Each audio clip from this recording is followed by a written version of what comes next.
भारतीय संविधानाचे निर्माते भारतरत्न डॉक्टर बाबासाहेब आंबेडकरांचे अतिशय सुबक पुतळे आपण ठिकठिकाणी पाहतो।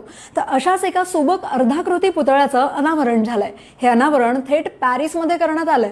संविधान दिवसाचं औचित्य साधून त्यांचा पुतळा पॅरिसमध्ये स्थित असलेल्या युनेस्कोच्या मुख्यालयात बसवला गेला।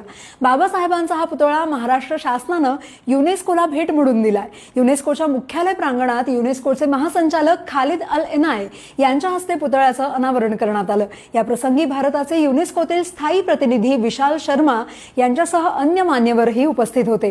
बाबासाहेबांचे अनेक देशात पुतळे आहेत। या पुतळ्यांच्या माध्यमातून त्यांच्या कार्याचं स्मरण भारतीय तसंच विदेशी लोकांनाही होतं।